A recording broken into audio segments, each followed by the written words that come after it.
The very first thing that you need to search for is Anaconda. You can say Anaconda installation. You can search for that. As you search for Anaconda installation, you'll see the first link where you will have something like this, installing on Windows installation. So you have to click on this free downloads where it is mentioned. I'll share this link with you. Okay, those who have done, you can just see once again. You might not have done the installation in previous session, so you can do the installation now. So now, if you go to this link, I'll suggest everyone to install that if you want to learn data science anytime, anywhere. So this is much required. If you go to this link, you'll automatically see a download button. If you click on that, it is going to start downloading for your particular operating system. If you have a Mac, you'll automatically see a Apple icon here with the download button. If you're using Windows, you will see like this. If you're using Linux, you'll see a penguin icon. But if by chance it is not showing for your operating system, so you can click on Apple or penguin icon or this Windows, and from there you can download it. So click on the download. Once you click on the download, it will take you to the page and it will start the download process. Right? It will start downloading the setup which is there. Correct? Once you have got the setup, it will take some time to download based upon your speed. Once you have downloaded the setup, all of you must have installed some tools. Anything you must have installed on your operating system. The same way you have to start installation of that particular tool also, which you are downloading, the setup that you're downloading. Now, the steps that will be there, if you double click on that, if you open that tool, the steps that you have to follow are these. If anyone want to share their screen and you want to follow, you can share your screen. I'll take you through that. I'll help you for the installation so that others can also see. Got it. So this is the page where all the steps are mentioned for Windows installation on this page. And for Mac OS, this is the page where it is going to give you all the steps. All the steps are mentioned for Mac OS installation. I'm sharing all the links to you. So just you need to scroll a little bit. You'll see step number 1, step number 2, step 3, step 4. With images, everything is mentioned, what you need to click and where you have to tick, what you have to untick, all the things are mentioned here. Got it? So easily you can do the installation by following the images and all the steps mentioned. Simple. Once you have done the installation, you can do it now. You can do it after the session also. Once you have gone through the installation, then what you have to see is you can do it later also. No need to do the installation now. If you are doing good, you later also you can do. Once the installation has been done, Anaconda is basically a package where multiple tools are there. So once it is done, you search for that Anaconda. So you'll see Anaconda Navigator. After the installation has been done, it has been completed. So Anaconda Navigator, you'll see, you need to click on that to just have an idea about what tools are there inside of that. All the things are mentioned. Let it open.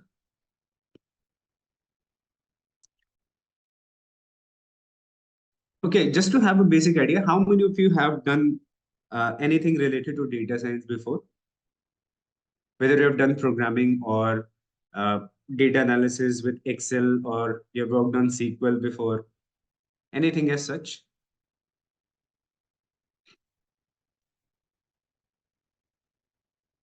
Has anyone done anything?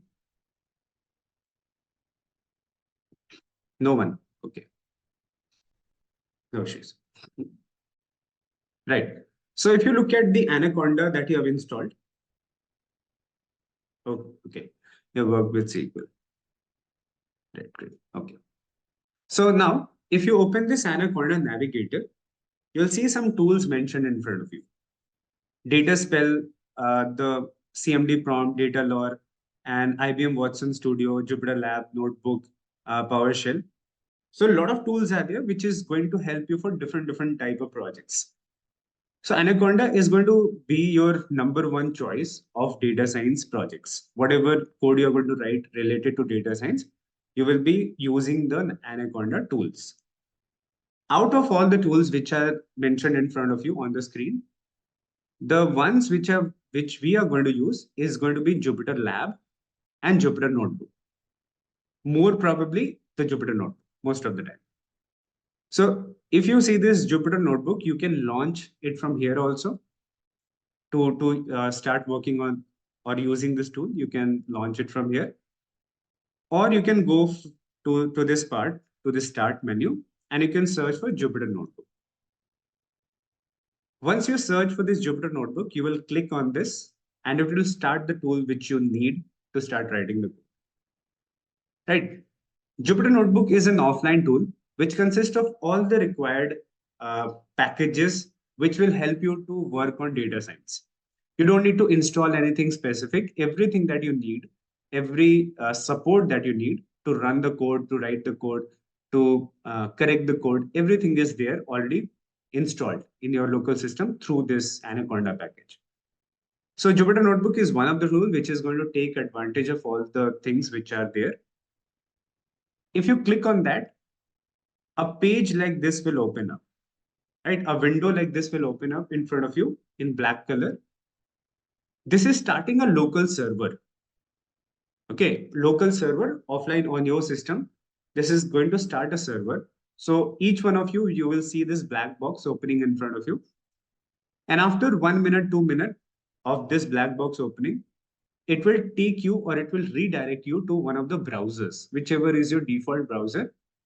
It will open a page in your default browser like this. Like this. Automatically, it will open after 1 or 2 minutes. So once you're onto this page, this is the home page of Jupyter Notebook. So it is basically a homepage which is going to guide you through all the steps that you have to take. If you want to make a file, if you want to make a folder in which you are going to put your code and everything. So this page will help you for that. Okay. Now, in this page, what we need to use is, as you can see, there are a lot of folders in front of you. These are the folders which has some files inside of that. So if you want to create a folder like this, you will go on the right side and you will see a button called as new. If you click on this button, which is new, you'll see an option to create a Python 3 file. You'll see an option to create a text file. You'll see an option to create a folder. You'll see an option to create a terminal. Right? Now, we will be using two things out of these, the Python 3 and the folder. Now, why will we create folders? We will have an understanding about that. All the things I'll explain. But for now, once you've installed that, you'll click on new, you will click on Python 3 to open up a file where you can write the code. Okay, so click on new and click on Python 3. I'm giving you a walkthrough. If anyone want to do installation, you can share your screen. I'll help you for that. Or if you want to do it later, the steps are mentioned. I've given a URL. You can just follow the steps and you can do the installation very easily. Now, this is called a notebook. Those who have attended the previous sessions, you might have seen that already. This is called a notebook. The name notebook has been given because it is very similar to the physical notebooks that we use for writing with pen and pencil. In notebook, what we can do, we can write the text if we want to write the text. We can have the headings. We can color the headings. We can make the headings larger or smaller depending upon what we like there. Apart from that, in the notebook, we can paste images also, right? To make it decorative, you might have seen in schools, the students paste images to make the whole thing very, very beautiful, to explain something. The images are basically related to whatever concept they were writing, so as to have a clear idea about the complete process. The same thing you can do here also in the Jupyter Notebook. Why it is used in data science, this Jupyter Notebook? If anyone has done code before, there's a very common and there is a very famous tool which is used by a lot of people who write code. And that tool name is VS Code, Visual Studio Code. So there also you can write the data science code. You can write different languages code on this platform, but it does not give you the features which Jupyter Notebook gives you specifically for data science. Now, data science project is not like just writing the code. Writing the code is a very small part of the whole data science project. Data science is storytelling. Okay, it is a storytelling. You have a problem given to you. You just don't write the code. Writing code you will definitely do, and you will have to have a knowledge about writing code. But that is not very difficult. We'll go through that, and you will see how easy it is to write a data science code with little bit of practice. You have to do a proper storytelling. The better the storyteller you are, the more you will succeed in this domain. So to do the storytelling, just writing the code will not help you for proper storytelling. You need to have the other things also. You'll need to have the images which are related to the code that you've written, related to the problem that you're solving. You will need to have the URLs. Sometimes you will give a link to another page where a further explanation related to that topic has been given. Because you can't write the complete text. You will not be writing like 10 pages of text here. So if someone want to study little bit more related to that particular project, someone can go to that reference and they can study. Let's say you are solving a problem of loan approval prediction. So which person is going to be given a loan and which person is not going to get a loan? If someone has to study, on what basis we decide that what are the things to keep in mind related to real world? What are the regulations you need to keep in mind?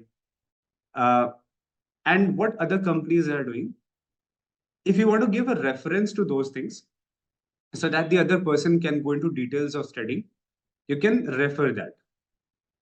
Also, sometimes you will be applying machine learning tools. Machine learning has a very proper sequence that you do this first, then do this later, then do this, then do this. A proper sequence is there. So if you want to show someone, if you want to tell someone that if you want to know in depth about these sequences and what these things are doing, what this code is doing, you can study this research paper, right? So you can have a link of that, and just on this page, a person will have all the tools required, all the information required to understand the project that you've written. So you can write on this page, you can write the code, you can write the text, you can have the images, you can have the URLs, okay? Plus you can have headings, okay, which can be colored, These are the things you can have. So if you do all these things, if you include all these elements in your project, it is going to help you do a proper storytelling, and it is going to be like a proper documentation which you also will like. And suppose you study the same code, you look at the code after 6 months or 1 year, you also will be able to understand very easily what you were thinking at that time and what are the steps you have taken. Correct? So this is why the Jupyter Notebook is the tool of preference for you. Now we will take a look at all the things that we can do. What are the steps you have to take? What are the inclusions that you can do? But before that, let me explain you another tool, which is very similar to Jupyter Notebook. So if you search for Google Colab, if any one of you have not done that before in the last demo session, you can follow through it now, right? So once you search for Google Colab is an online service, which is very similar to the Jupyter Notebook that I have just shown you. So for some reason, if you can't install the Jupyter Notebook on your local system, then you can follow this, you can use this online tool. which is going to give you all the same features which has been given by Jupyter Notebook. So this Google Colab is a service given to you by Google itself. And the complete name is Google Collaboratory. If you search for this Google Colab, you will see the first URL, which says Welcome to Collaboratory. Once you click on this Welcome to Collaboratory, it will open up a page in front of you, which looks like this. Right? Now, this is a page where you have to create a new notebook. Like we went here to this main homepage of Jupyter, and we clicked on new and we clicked on Python 3 to have a new notebook where we can write a fresh code. Similarly, this is a platform where you can have different files. So if you have already created a file and you were writing the code, you will see all the files of the past here. But if you want to create anything new, any file new, so you'll have to go and click on this new node plus new node. But the thing you have to notice, if you want to use tools like that, in whichever browser you have opened this website, you need to make sure that in that browser, at least one of your Gmail must be logged in. Since this is a Google related service, so your Gmail must be logged in, otherwise this will not open and you won't be able to use that. So any one of that, you don't need to have all the Gmails login, just one of that. So click on the new notebook.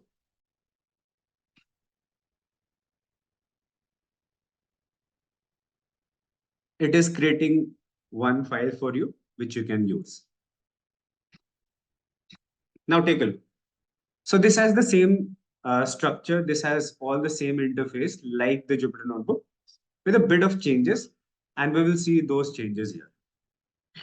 Now, if you look at this place, this is a new feature which has been added 10 days or 1 week ago, Collab AI, where you can use AI functionalities to improve your code to help AI to write your proper code. So suppose you don't understand whether you have written correct code or not, correct logic or not. So you can take the help of Collab AI to use that to complete a code. Now this Collab AI is not a free service. Some features might be available to you, but if you want to use it completely, it is a paid service. So when you work in a company, you will get the subscription of this, where all the paid tools will be available and you can use these tools to create a better project, to write a better code. Now, let me explain some technical details to you, which is very important for you to. These are technical details which a computer scientist or a person who has done bachelor's and master's in computer science knows already these things. But since you have not done the computer science, you don't belong to the technical field. So there are going to be some things which I will tell you, which will help you to understand what a code is and what are the components used by a code to run itself very properly. Let's have a look at that. See, when you write a code, you're going to write that on a file. The file's name is, you look at it, the file name is this one, untitled7.ipynb. This .ipynb is there is an extension. Sometime you might have seen if there is a video, so extension is .mp4. If there is a audio file, the extension is .mp3. Videos have also extensions like mkv. If there is an image file, it will have an extension of jpg or jpeg, right? Png. Suppose there is a text file. So text file will have an extension of .txt. Some name will be there, .txt. Some name will be there, .png, .jpg, .jpeg. They tell computer system that what type of file is there and what type of data is inside of that file. It is for the computer's use.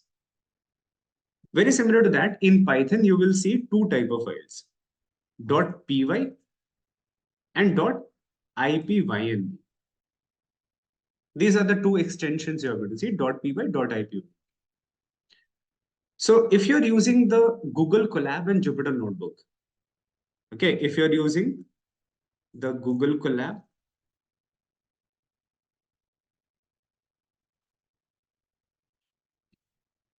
plus the Jupyter Notebook.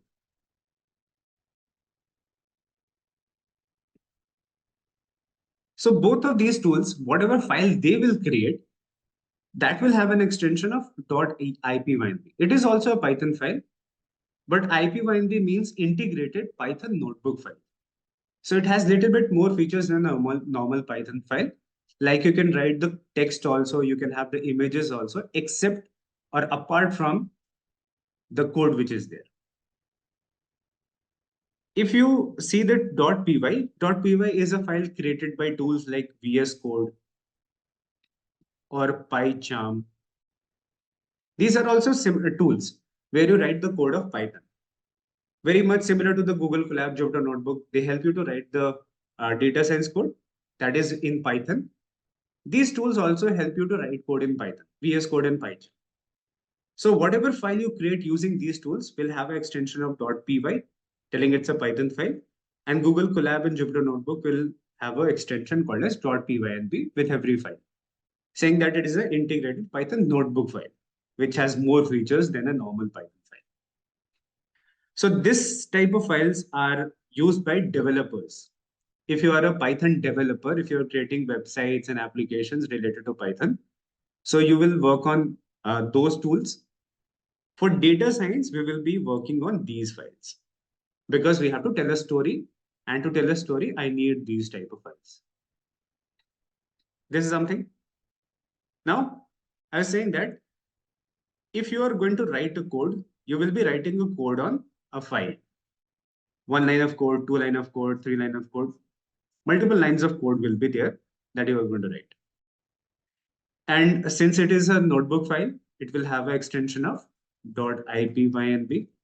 Let's say it is our untitled 7.ip. This is our file.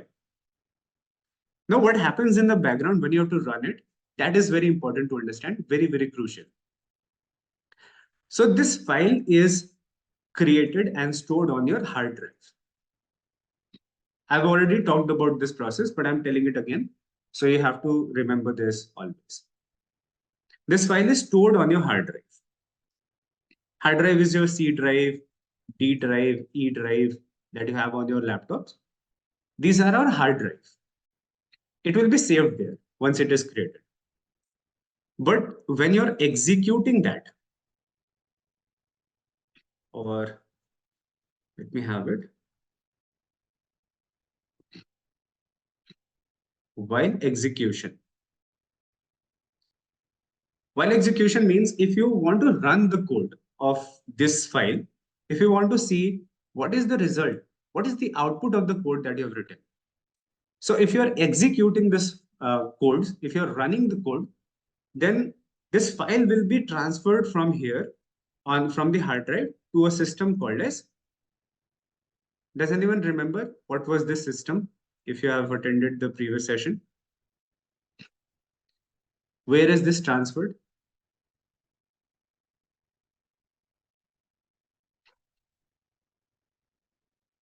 Any idea? Anyone?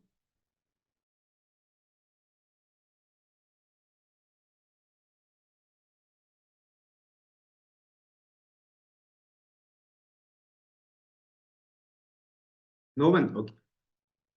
So this is transferred to a tool which is called RAM. RAM, you must have heard, it is one of the hardware which is present in our laptops and desktop, whatever we are using. So we have hard drive also, we have RAM also. These are both storages. Where hard drive is a large storage, but a slow. Okay. This is a large storage, large, but slow. This storage is small, but very fast. Okay, small but very fast. This is a technical detail, very important to know. I'm not going to go into much of details, like everything about computer system. Whatever is very crucial for you to know that we are talking about.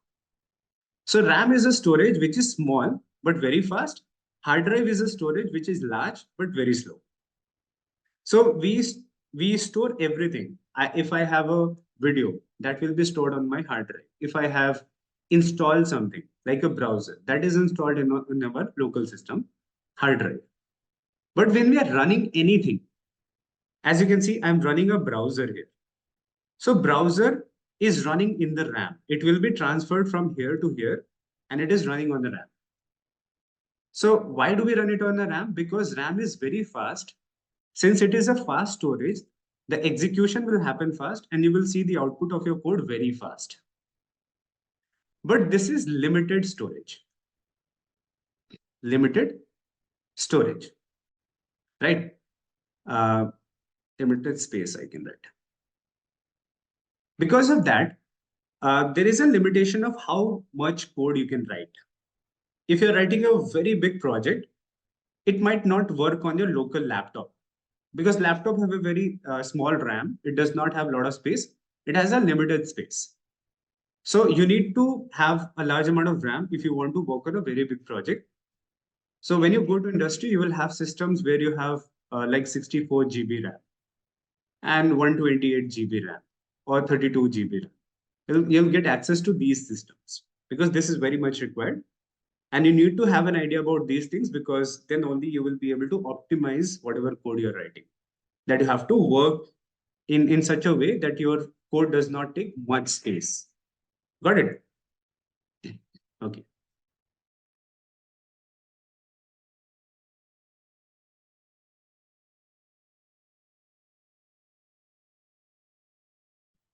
Okay. So these are the things, right? So why did I discuss these things with you? Because when you write a code,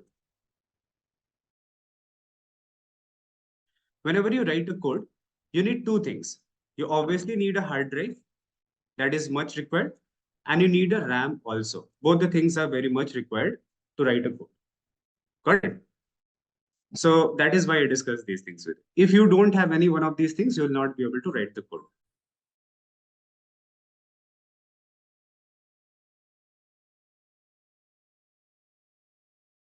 Is this clear to everyone? Whatever I was trying to discuss. Are you getting, if you have a confusion, let me know. Should be clear, right? Okay, perfect. So I discussed that with you because this online tool, this Google Colab that we are talking about, this is an online service. Since it is an online service, it is not going to use our local drive and our RAM. The laptop that we are using, it has a RAM and hard disk. So this online tool is not going to use those resources. So then from where it will get those resources? This file is going to connect to Google server.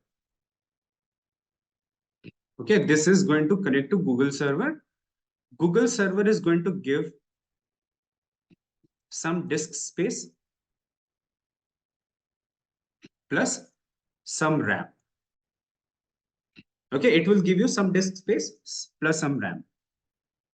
Now, there are two services. One is a free service, one is a paid service. So in free service, you will not get a lot of resources. You will get some space and some RAM so that you can write basic code. But when you go to industry, you will be writing a very large amount of code, which will need a higher disk space also and more RAM also. So then you can go to the paid service. Paid service can give you unlimited amount of these resources, whatever amount of resources you need. You can pay for that. The fee is very less. So you can pay for that and you can use those services and you can run your. That is what we need to know about these paid services. So let's see. I'm going to write the first very basic code to let you understand how these resources are given to you. So let me write print hello. Okay, when I write print hello, and then there is this code, I have to click on this play button.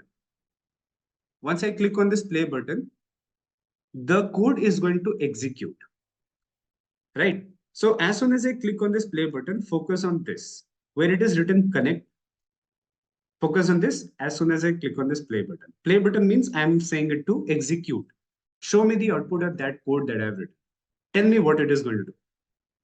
So once you click that, it is going to connect to Google server and ask, give me some disk space and give me some RAM so that I can run this code. Because without that, I cannot run the code. Okay, now see, RAM and disk space. Who has given these things to you? You have got 0.77 GB of RAM and 12.67 GB of disk space. This is a free service, so that is enough for you as of now, which you can utilize. And you see, once this is connected, once you have got those two access, you can now see the output of the code that I've written. This hello is the output. I said to Python to print hello for me. It has printed the hello. For that, it needed these two resources. Perfect. Now, let us see some terminologies which you need to know. Very, very crucial for you, very important for you. This black line that you see where I have written a code, that is called a cell. Called a cell. Now, this is a code cell. Okay, code cell. Where we can write 1 line of code, 100 line of code. It is going to execute and it is going to show the output of the code that we have written. Because what is a programming language? Programming language is nothing but I tell something and computer system does something, does that thing for us. But there is a proper rule. There is a syntax that we have to follow. Why there is a syntax created? Why there is a particular way we have to write it? Because if I'm working on a project, I am sitting in India and I'm working on this project. There might be someone sitting in US and they might also work on the same project, collaborate with me, work with me on the same project. There might be someone sitting in UK. There might be someone sitting in Australia. And all different people are working on the same project. So I might write some in a different way. This person might think in a different way, write in a different way. This person can think and write in a different way. This person also can think in and write in a different way. So if 4 people are thinking and writing in a different way, no one will understand what other person has written. To make the complete process streamlined, standard process, that is why a proper syntax has been given to us that we have to follow. And every programming language has a certain syntax that you have to learn, that you have to follow if you want to work on that programming language. Now, the thing is that there are some specific things in programming languages. Then there are some general things in programming languages. Whatever is specific that will not work in other languages